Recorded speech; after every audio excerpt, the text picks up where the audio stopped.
ओम नमस्ते सभी को। आज मैं एक बहुत ही महत्वपूर्ण विषय को लेकर आपके समक्ष प्रस्तुत हुआ हूँ। मेरे एक मित्र ने एक शंका की थी। उन्होंने कहा था कि आप वेदों के ऊपर कोई ऑडियो बनाएं और विस्तृत रूप से वेद क्या है और हमें वेद क्यों मानने चाहिए, इस विषय पर अपनी बात रखें। तो वेद क्या है, इस विषय पर हम विचार करते हैं। वेद का अर्थ होता है ज्ञान। हम अपना जीवन देखें, जन्म से लेकर मृत्यु तक हमारे जीवन में ज्ञान का कितना महत्व है। हमारे हर कार्य में ज्ञान का महत्व होता है। जब हम चलते हैं तो हमें ज्ञान की आवश्यकता होती है। जब हम पढ़ते हैं तो हमें ज्ञान की आवश्यकता होती है। जब हम किसी भी प्रकार की वस्तु को देखते हैं, सुनते हैं, तो हमें ज्ञान की आवश्यकता होती है। बिना ज्ञान के हम कुछ भी नहीं कर सकते। हमें जिस वस्तु का ज्ञान होता है हम उसे जानते हैं, उसे समझ पाते हैं, उसका ग्रहण, उसका उपयोग, सदुपयोग कर पाते हैं। जब तक हमें ज्ञान नहीं होता है हम ऐसे ही पड़े रहते हैं। आप विचार कीजिए उस व्यक्ति का जिसके जेब में पैसे रखे हुए हैं, लेकिन उसे ज्ञान नहीं है कि वह पैसे हैं और वह भूख से व्याकुल हुआ भटक रहा हो। लेकिन यदि उसे कोई ज्ञान करा दे कि तुम्हारी जेब में जो यह कागज़ रखा हुआ ये पैसे हैं, तो वह उसका उपयोग कर सकता है, उससे लाभ ले सकता है। इस प्रकार वेद का बहुत महत्व है, ज्ञान का बड़ा महत्व होता है जीवन में। तो हमारा जो शरीर बना, जो जीवन बना, हमें जो संसार में उत्पत्ति हुई हमारी, इस संसार में उत्पत्ति करने वाले ने, जो कि बड़ा दयालु है, उसने हमें जन्म दे करके हमें ज्ञान भी दिया। उसने वह ज्ञान हमें इसलिए दिया ताकि हम आगे के जीवन को किस प्रकार जीना है, हमें क्या करना है, वह हम कर सकें। उसने हमें क्या करना है और क्या नहीं करना है, इन दोनों का ज्ञान वेदों में दिया। तो वेद सृष्टि के आदिकाल में उत्पन्न ज्ञान है, जो परमात्मा द्वारा ऋषियों के माध्यम से सबको दिया गया। वेद ही एकमात्र ऐसा ज्ञान है जो प्रत्येक मनुष्य के लिए उपयोगी है। आज संसार में झगड़ा चलता है कि कौन सी पुस्तक ईश्वरी है। मुसलमान लोग कहते हैं कि कुरान ईश्वरी है, ईसाई कहते हैं कि बाइबिल, और हिंदू कहते हैं कि गीता, रामायण ये ईश्वरी ग्रंथ हैं। लेकिन वास्तव में हिंदू वर्तमान परिप्रेक्ष्य में गीता को महत्व देते हैं, जबकि गीता स्वयं वेदों को महत्व देती है। सारे प्राचीन शास्त्र सब वेदों को महत्व देते हैं। वास्तव में हिंदू समाज भी जो कुछ स्तर में उठा हुआ है, ऊपरी स्तर का हिंदू है, वह जानता है कि हमारा मूल ग्रंथ वेद है। सारे हिंदू समाज के लोग वेदों को महत्व देते हैं। वेद वास्तव में क्या है? वेद ज्ञान है और यह ज्ञान ईश्वर द्वारा दिया हुआ है, इसलिए पूर्ण ज्ञान है। हम सब मनुष्यों के लिए उपयोगी जितनी आवश्यकता है उतना वेदों में दिया हुआ है। वेदों में जो ज्ञान दिया हुआ वो बीज रूप में दिया हुआ है। कोई भी ज्ञान ईश्वर पूर्ण रूप से इसलिए नहीं देता क्योंकि वह हमको हमारी जो जीवात्मा की जो उन्नति है वह करवाना चाहता है। हम अगर किसी भी चीज़ को ऐसे ही पालेंगे तो हम पूर्ण रूप से अपने आप को सक्षम नहीं कर पाएंगे, अपनी उन्नति नहीं कर पाएंगे। इसलिए परमात्मा बीज के रूप में हमें ज्ञान देता है। एक उदाहरण से समझिए, हमारे माता पिता हमें हर चीज़ नहीं सिखाते, गुरु हमें हर चीज़ नहीं सिखाता। जैसे हमें कोई पुस्तक पढ़नी है तो गुरु हमें अनाराम इमली ईक ये सिखा देंगे, वर्ण अक्षर सिखा देंगे, और हम उस आधार पर उन्होंने पढ़ना सिखा दिया। अब उस आधार पर हम किसी भी प्रकार की पुस्तक को पढ़ सकते हैं। वैसे ही परमात्मा ने बीज रूप में वेदों में सारा ज्ञान दे रखा है। उसमें खोज करते करते ऋषियों ने, मनुष्यों ने बहुत उन्नति की और अलग अलग प्रकार की विद्या का विकास किया। सारे विद्याओं का मूल वेदों में है। यह बात केवल मैं नहीं कह रहा, भारत और विदेश के सारे विद्वान वेदों पर इस तरह की सम्मति देते हैं। मैं वेदों के ऊपर कुछ बातें आपसे कहने वाला हूँ। उस विषय में मैं एक पुस्तक मेरे पास है, स्वामी सत्यानंद, आचार्य सत्यानंद जी नैष्टिक ने एक बहुत अच्छा पुस्तकों का संकलन किया है जिसका नाम है वेदों का महत्व। और स्वामी धर्मानंद जी विद्या मार्तंड ने भी इस विषय पे बहुत कुछ अच्छा लिखा है। उन्होंने कुछ रेफरेंस दिए हैं, तो मैं आपको वह कुछ खास बातें पढ़ के सुनाता हूँ। इससे आपको आश्चर्य होगा, इसमें ऐसी ऐसी बातें जो लोग प्रचारित करते हैं कि कुछ लोग वेदों को मानते नहीं थे। जैसे जैन और बौद्ध वेद विरोधी माने जाते हैं, लेकिन वास्तव में वे वेद विरोधी इसलिए माने गए क्योंकि वेदों के नाम पर जो गलत परंपराएं चल पड़ी थी उनका विरोध करने के कारण उनको वेद विरोधी कह दिया गया। उनके अनुयायियों ने फिर ईश्वर की मान्यता को समाप्त कर दिया। इस कारण से वह नास्तिक मत कहलाने लगे। लेकिन मैं आपको बताऊंगा कि स्वयं गौतम बुद्ध भी वेदों की मान्यता करते थे, जैनियों के विद्वान भी मान्यता करते थे, विदेशी ईसाई और मुस्लिमों के भी विद्वानों की मैं आपको बातें बताऊंगा। इसलिए कुछ महत्वपूर्ण विषय हैं जिनको मैं आपको पढ़ के सुनाना चाहता हूँ। दुनिया में जितने भी ग्रंथ हैं, खास करके जो भारत के जितने भी ग्रंथ हैं, उन सब ग्रंथों में वेद को प्रमाण माना गया है। हमारी एक परंपरा रही जो हर ऋषि मुनि जिनको हम पढ़ें वो सभी वेदों को प्रमाण मानते हैं। तो मैं महर्षि मनु से शुरू करता हूँ। महर्षि मनु ने भी बहुत अच्छी बात कही है वेदों के बारे में। उन्होंने कहा है धर्म जिज्ञासमाना नाम प्रमाणम परमम श्रुति, यानी धर्म की जिज्ञासा करना जो चाहते हैं उनके लिए प्रमाण वेद ही है। और भी उन्होंने बहुत सारी बातें कही जिसमें उन्होंने जैसे पितृदेव मनुष्याणाम वेदश्चक्षु सनातनम, यानी पितरों के लिए, मनुष्यों के लिए, सबके लिए वेद ही सनातन चक्षु है। और भी उन्होंने कहा अशक्यम च अप्रमेयम च वेद शास्त्रम मिति स्थिति, जो अप्रमेय है, अशक्य है, जो जाना नहीं जा सकता, जो हम सामान्य रूप से नहीं जान सकते, उसे भी वेदों से हम जान सकते हैं।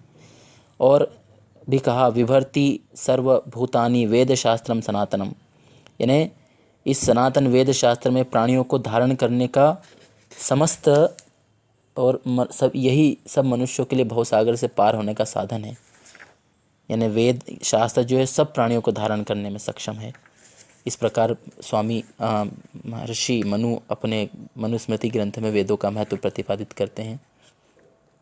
वेदों के बाद जो उपनिषद और ब्राह्मण ग्रंथ लिखे गए, उन ग्रंथों में भी वेदों की महिमा है।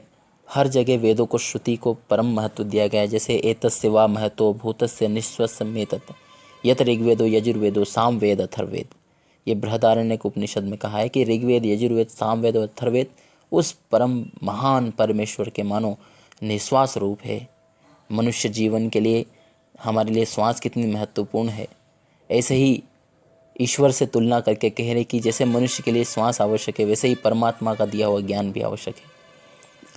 ऐसे ही शतपथ ब्राह्मण में भी कहा है, मुंडकोपनिषद में, सब में वेदों का महत्व बताया है।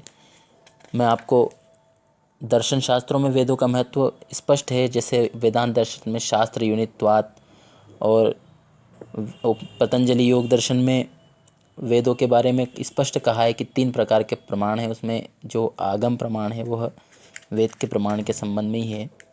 वहीं अब गौतम बुद्ध के विचार आप जानिए। भगवान गौतम बुद्ध सुत्त निपात जो ग्रंथ है उसमें 292 में महात्मा गौतम बुद्ध ने कहा है विछा च वेदे ही समेच्च धम्मम न उच्चावचम गच्छति भूरि पंचो। यह पाली भाषा में होगा। इसका संस्कृत में अनुवाद किया है कि विद्वांसच वेदे समेत्य धर्मम नोच्चावचम गच्छति भूरि प्रज्ञ, अर्थात जो विद्वान वेदों के द्वारा धर्म का ज्ञान प्राप्त करता है उसकी डांवाडोल अवस्था नहीं रहती। देखो, विचार कीजिए, स्वयं गौतम बुद्ध कहते हैं कि जो वेदों के द्वारा धर्म का ज्ञान प्राप्त करता है उसकी स्थिति डांवाडोल नहीं रहती। और भी 1059 में महात्मा बुद्ध कहते हैं श्लोक नंबर में कि यम ब्राह्मणम वेदगुम अभिजन्या अकिंचन काम भवे असत्यम श्रद्धा ही सो ओद्यमिमम अतारी टिन्नो च पारम अखिलो अकंखो। इसका अर्थ है कि जिसने उस वेदज्ञ ब्राह्मण को जान लिया, जिसके पास कुछ धन नहीं और जो सांसारिक काम वासनाओं में आसक्त नहीं है, वह आकांक्षा रहित सचमुच इस संसार सागर से तर जाता है। इसमें सच्चे वेदज्ञ ब्राह्मणों की कितनी प्रशंसा की गई है। आप विचार करिए, आज ब्राह्मणों का विरोध कुछ भगवान गौतम बुद्ध के नाम पर कुछ लोग करते हैं, जबकि भगवान गौतम बुद्ध ब्राह्मण शब्द को वैदिक शब्द और वैदिक जो सदाचारी व्यक्ति उसी को ब्राह्मण मानते थे। वे वेदों को महान मानते थे। उनका विरोध केवल उन वेद के नाम पर आडंबर करने वाले लोगों से था। वहीं सिख गुरुओं की वाणी में भी है ओ एक ओंकार सतनाम, इस प्रकार आपने सुना होगा। उसमें ओंकार वेद निर्माय एक यह भी मिलता है, राग राम कली महिला एक, यानी ईश्वर ने वेद बनाया, इसका अर्थ ये है। और भी बहुत सारी जगह मिलता है, जैसे महिला एक शब्द 17, उसमें देखिए साम वेद ऋग यजुर अथर्वण ब्रह्म मुख मैया है त्रेगुण ताकि कीमत कीत कह न सके को तिंड बोले जिड बोलाई दा। यानी यहाँ चारों वेदों का नाम लेकर कहा कि उनकी कीमत कोई नहीं बता सकता, वे अमूल्य है। और भी बहुत सारे हैं, मैं अब कलेवर को बढ़ाने की दृष्टि, हमारा जो ये व्याख्यान बहुत लंबा हो जाएगा इसलिए ज़्यादा बातें आपको नहीं बताता हूँ, बहुत सारी बातें छोड़कर पढ़ रहा हूँ।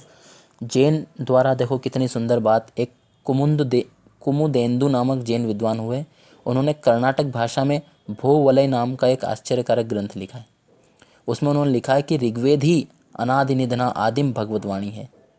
अब देखिए वे भी यही मानते हैं। एक पारसी विद्वान हुए जिनका नाम था फरदुन दादा चांजी, उनने लिखा है philosophy of Zoroastrianism and comparative study of religion, यानी उन्होंने एक पुस्तक ग्रंथ लिखा है, उसमें उन्होंने लिखा है the Veda is the book of knowledge and wisdom comprising the book of nature, the book of religion, the book of prayers, the book of morals and so soon। ऐसा उन्होंने बहुत कुछ लिखा और भी लिखा कि the word Veda mean wit wisdom knowledge, यानी उन्होंने भी कहा कि वेद का अर्थ है नॉलेज ज्ञान।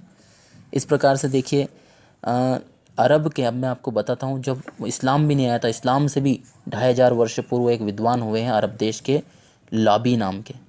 उन्होंने वेदों के बारे में बड़ी श्रद्धा प्रकट की थी। उन्होंने जो बात कही थी उसका अर्थ है ए हिंदुस्तान की भूमि, तू धन्य है, तू आदर करने योग्य है, क्योंकि तुझ में ही ईश्वर ने अपने सत्य ज्ञान का प्रकाश किया।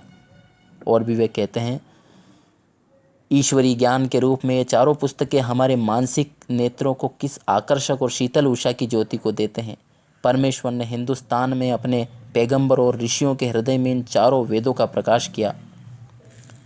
और वे लिखते हैं और वह पृथ्वी पर रहने वाली सब जातियों को उपदेश देता है कि मैंने वेदों में जिस ज्ञान को प्रकाशित किया उसको तुम अपने जीवनों में क्रियान्वित करो, उनके अनुसार आचरण करो।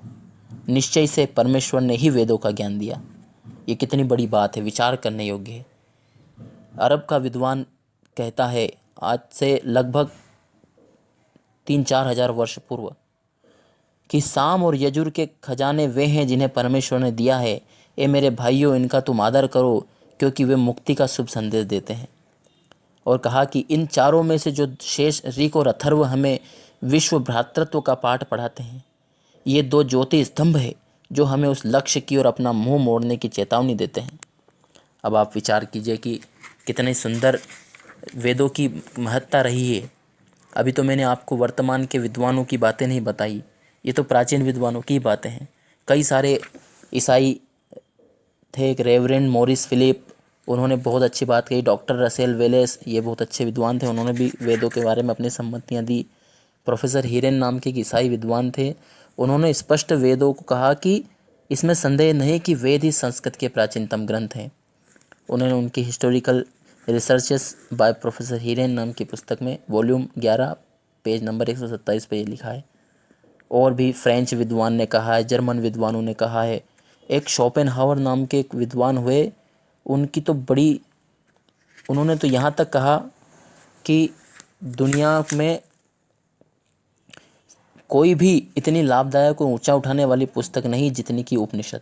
यह मेरे जीवन में शांतिदायक रही और मृत्यु के समय भी यही मुझे शांति देने वाली होगी। अब विचार कीजिए, जर्मन के दार्शनिक थे शोपेनहावर। आपने उनका नाम तो सुना होगा, टॉल्स्टॉय का। उन्होंने न केवल वेदों को पढ़ा वरन उनकी शिक्षाओं का प्रचार प्रसार भी रूस में किया। उन्होंने वेद और उपनिषदों को अनेक सूक्तियों का संग्रह, पठन, विस्तार और बुद्धिमानों के विचार शीर्षक से किया है। कितनी बड़ी बात है, ये हमारे लिए गर्व की बात है। और श्री जे मास्करो एमए ने हिमालया ऑफ द सोल नामक एक पुस्तक में उन्होंने उसका संपादन किया। उन्होंने वेद और उपनिषद और गीता की आत्मा के हिमालय के साथ उपमा देते हुए लिखा है कि यदि भारत में कोई बाइबल संकलित की जाती, यदि संस्कृत भाषा के लिए ऐसे ही श्रद्धालु और योग्य अनुवादकों का वर्ग मिल जाता जिनका ध्यान भाषा सौंदर्य पर उतना होता और मूल पवित्र मंत्रों के साथ वैसा ही प्रेम होता जैसा कि इंग्लैंड में बाइबल को प्राप्त हो गया, तो प्राचीन बुद्धिमत्ता का ज्ञान और तथा कविता के नित्य कोशों का वर्तमान युग समृद्ध बन जाता। ऐसे कई सारे विद्वान हैं जिन्होंने वेदों के महत्व पर अपनी बातें की। देखो, वेद का इतना महत्व है इस सारे संसार में, वह आज ही नहीं अनादिकाल से रहा है। सारे हमारे ऋषि मुनि पूर्वज सब वेदों को महान मानते आए हैं। वर्तमान में भी महर्षि दयानंद जी महाराज ने कहा कि वेद सब सत्य विद्याओं का पुस्तक है और वेदों का पढ़ना और पढ़ाना, सुनना और सुनाना सभी आर्यों का परम धर्म है। अब जो भी श्रेष्ठ पुरुष है उसका कर्तव्य है कि वह वेद पढ़े, पढ़ाए, सुने, सुनाए, क्योंकि यह मानवता के कल्याण के लिए है। दुनिया में और जितनी भी पुस्तकें हैं वे सब मनुष्य द्वारा लिखी गई, लेकिन वेद ईश्वरी है। दुनिया की पुस्तकें एक संकुचित विचार को लेकर लिखी गई, लेकिन वेद सर्वव्यापक सबके भाव को समाये हुए हैं, सारे ब्रह्मांड के लिए है, मनुष्य मात्र के लिए है। इसलिए हमें वेदों की ओर लौटना चाहिए और वेदों को पढ़ना चाहिए, वेदों को ही परम प्रमाण मानना चाहिए। इतना मेरे ख्याल से बहुत हो गया। आप सबका बहुत बहुत धन्यवाद जो आपने इतनी देर तक इसको सुना। ईश्वर आपके हृदय में वेद के प्रति भक्ति, वेद के प्रति श्रद्धा उत्पन्न करे। ओम।